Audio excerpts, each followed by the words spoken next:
I was tired of these visits of hell. That's how I came to ask the angel if we could return, because I was exhausted. He told me, "We will continue our journey," a striking phrase that would intrigue me and pique my curiosity. He said this, "Brother, now we will go and visit the chamber of regretting Christian." They were with us, they tasted the hands of heaven but lacked persistence in the true faith. They began to choose and love the world and its glory. They used their faith to live in sin. I said, "What's this all about? Regretting Christians, can the Lord still abandon his children? He who redeemed them after saving them by his grace?" The angel will answer me by saying no, the redemption and the work of the cross is perfect. I reminded him of a biblical passage, God's love was revealed while we were still sinners. Christ died for us. I said to the angel, "Do you remember this scripture? God has revealed his love. How can someone who can be a Christian still find themselves in this place?" Astonished by hearing this, how come deceased Christians who accepted the Lord on earth, walked with the Lord, and lived with the Lord, still fall in this place? The angel said, "Yes, you're right. God's love was shown to you while you were still sinners. Christ died for you. God's love was shown to us in this: God sent his one and only Son into the world so that we might live through him. But God is just. God judges each person with justice and fairness. The righteous who turn away from God and return to their sinful lives will be held accountable for the sins in which they die. If they do not repent, they cannot rely on their past righteous deeds." I only asked where this prison is because I couldn't bear it any longer. I wanted to see with my own eyes the profound reality of what happened in this prison. He told me it was in the same region, so in the same region as the condemned family. So, as we were walking through the mud, we encountered phosphorescent creatures walking on the road, on the paths, and we went outside. They were giant creatures passing all around us. The angel began to explain to me that these people you see are destroyers, destroyers of lives and sowers of conflict, sowers of misfortune in the lives of men. Their objective in this place was to make the torments even more cruel, since the people were consumed by fire, and to make the judgment even more cruel as the torment must have been, possessing a savagery that surpasses all human comprehension. This region was so chaotic, death was everywhere. A breathtaking stench filled the atmosphere of this realm. On the path, we began to see corpses lying on the ground, even in the creatures' lairs human corpses displayed in this place. The place was polluted with an utterly overwhelming stench. As the angel continued to explain, a sound began to come from our direction, from the path he followed. It was human voices mixed with cries and the eternal lamentations of tears and pain. Now, I couldn't distinguish the various sounds, couldn't truly understand what this sound meant, but I understood that it was weeping, people shouting, people crying. The angel will now give me the ability to distinguish each sound. When he opened my ears, I could now hear various voices speaking through these various sounds. As we now approached this region, I could hear clearly and deeply a voice saying, "We are all here. Is there no one that can hear us and get us out of here? We are Christians, we are disciples of Christ. But here we are reproached and sentenced for having neglected such a great salvation. What a pity! What a loss! Oh, pity!" Their words filled with eternal regret continue to echo in my ears. That voice kept shouting, "We are here. Is there someone out there to get us out of here? We are here. We are all Christians." I could hear the piercing sound of the words of despair and the lamentable cries of these lost men, constantly claiming their belonging to Christ, pierced and touched my heart deeply. These words pierced my heart deeply because I am also a Christian. But hearing my fellow Christians' cries in this place, I felt an unbearable weight upon me. I couldn't go on any longer. I started to cry. I had lost all feeling of continuing. These people were working for Christ in their life, but they mocked grace. They took God's grace lightly. When they were crying, I still felt that weight within me.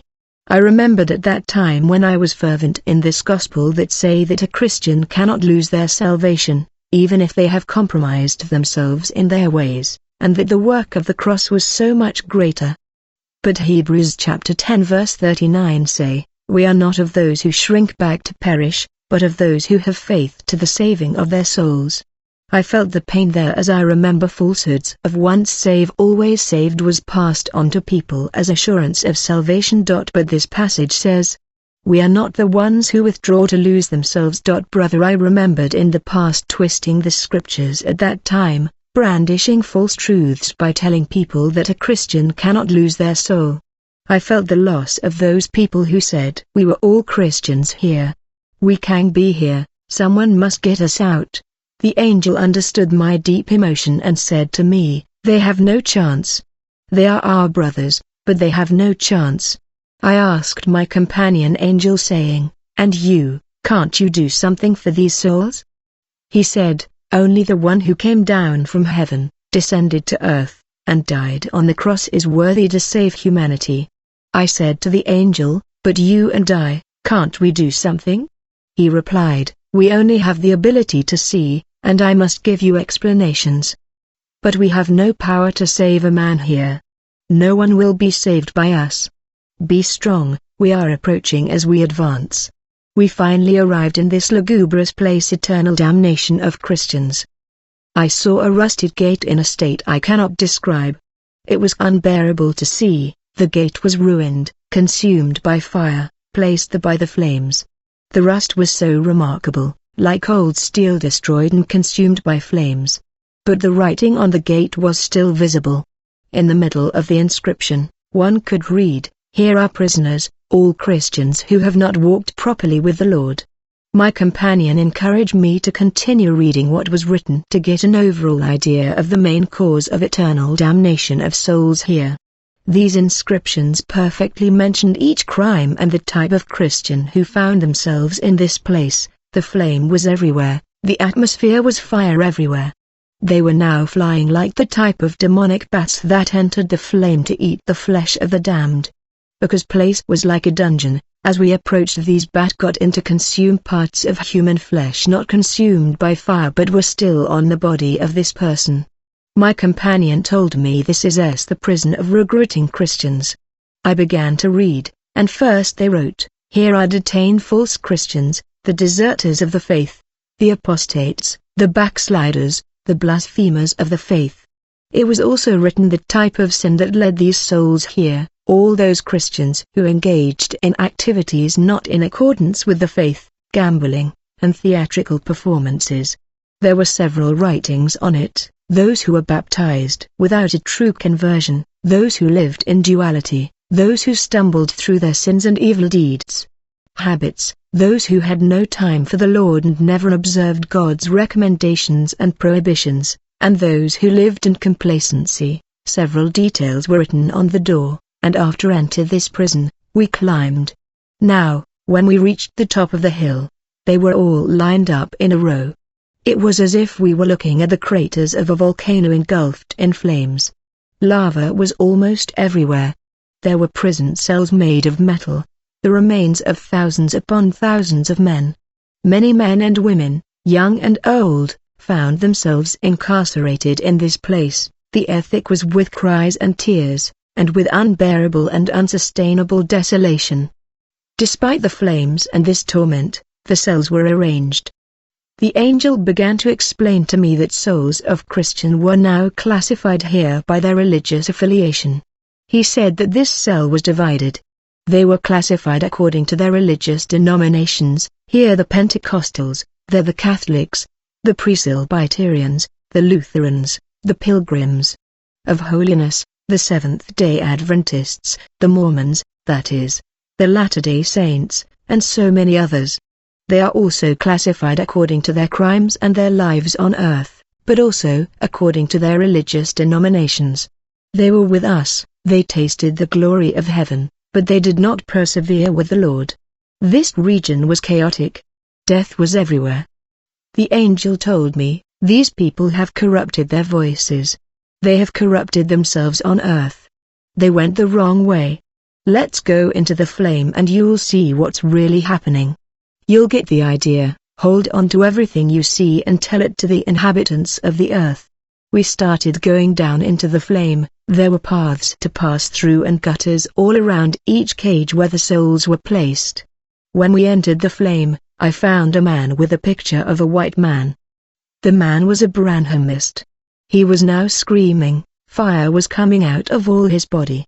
His isolation cell, which could only be 50 centimeters above him. There was now the photo hanging on the fiery rod of his cell. This man was now trying to tear this photo down and say, "I cannot worship you. I cannot. Leave me be, you are tormenting me."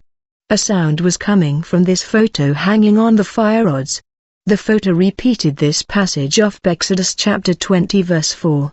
"You shall not make for yourself a carved image, or any likeness of anything that is in heaven above, or that is on the earth beneath, or that is in the water under the earth.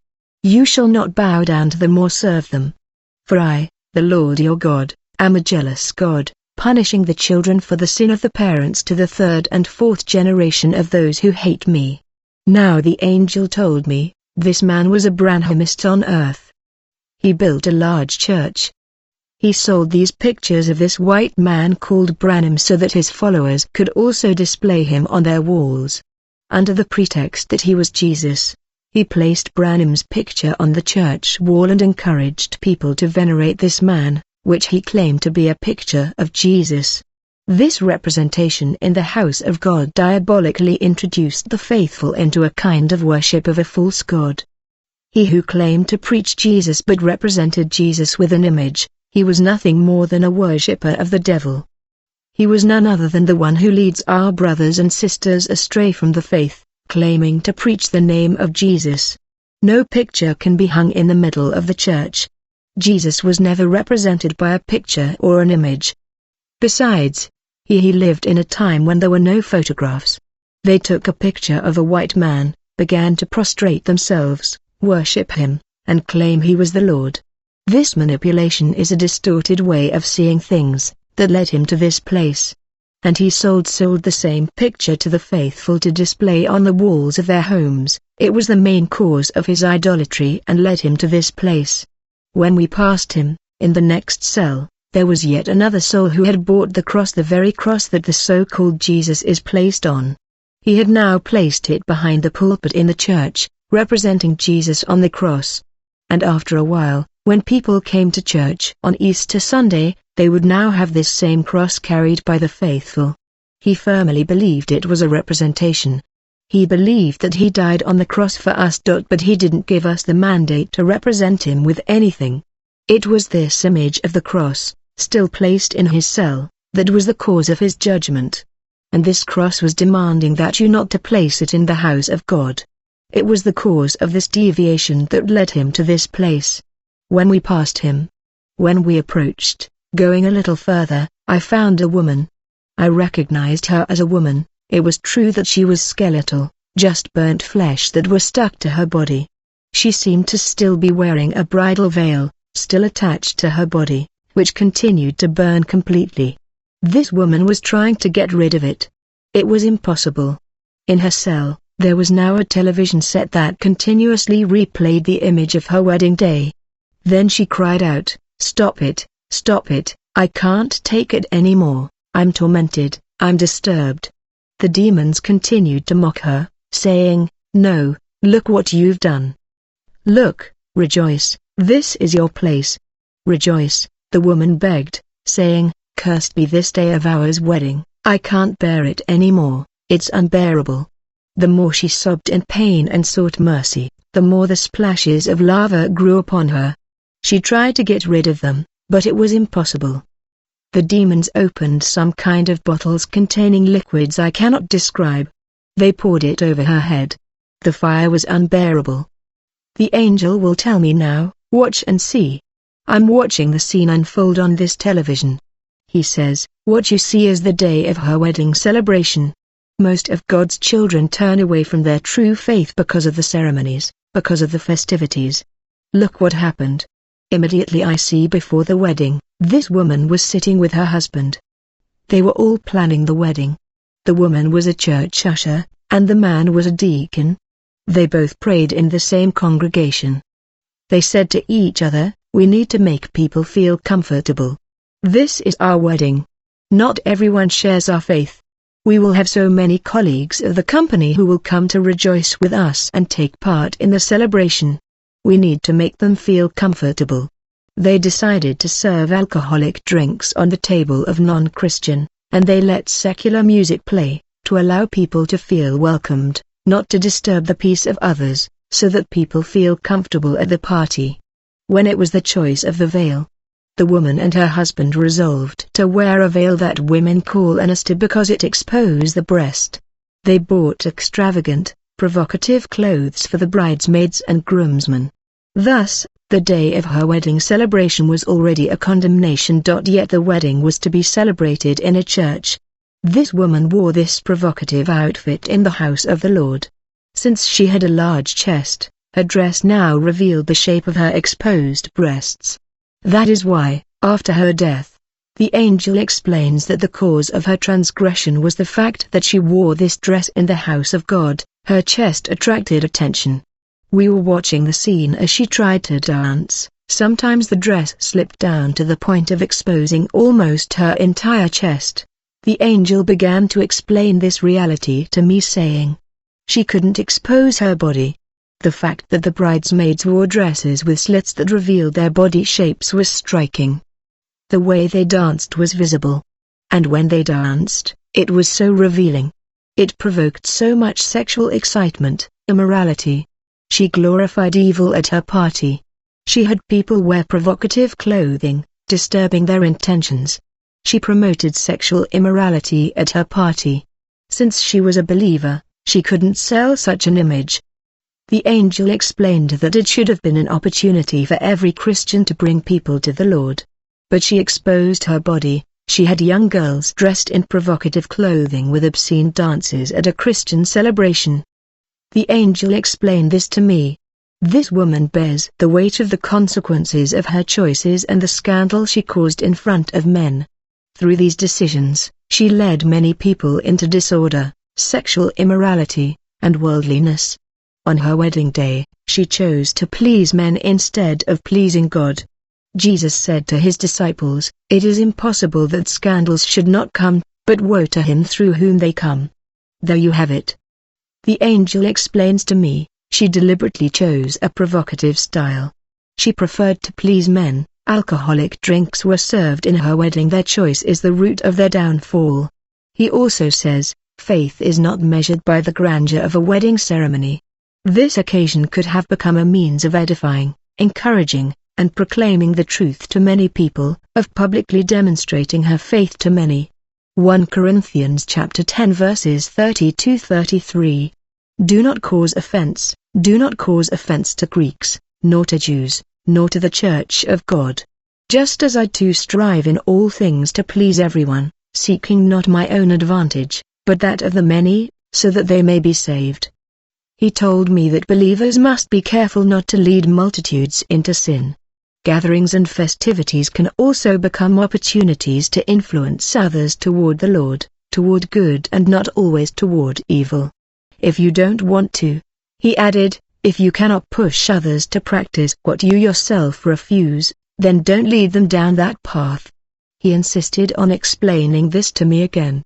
So I began to ask him about these things, how to do it. He told me, there is a remedy for these things. Dear brothers and sisters, I am speaking to all of us before continuing the testimony. All of us in our marriages have experienced the same problem. You and I are not exempt. In one way or another, we have tried to please people. We tried to do what the masses demanded. Instead of showing others that we are Christians, we were ashamed of our faith to please men. Look at what the angel will explain to me, what I will advise you. Your marriage, my marriage together, beloved, perhaps we scandalized others. Perhaps we were Christians, we wanted to relax, to please everyone. We all fell into the same trap. I asked him, how do I get out of this? When you have publicly dishonored your faith, you must also make amends publicly. That is to say, in the same way that I had gathered people together, I had served them, for example, alcoholic drinks, or, as the woman said, I wore a provocative veil. All these things, you must now approach the men of God, come to the church, and make a confession first to the men of God and also in the house of God. It must be a public confession of having scandalized the faith of the pagans, of having scandalized the world, of having given the pagans an argument to persist in evil, because there is no difference between the marriage of a Christian and the marriage of a pagan. This confession must be public. It must not be limited to an office with a pastor. We ask forgiveness for serving alcoholic beverages at our party. We ask forgiveness for calling secular music. The damage is already done. But we should publicly denounce this act.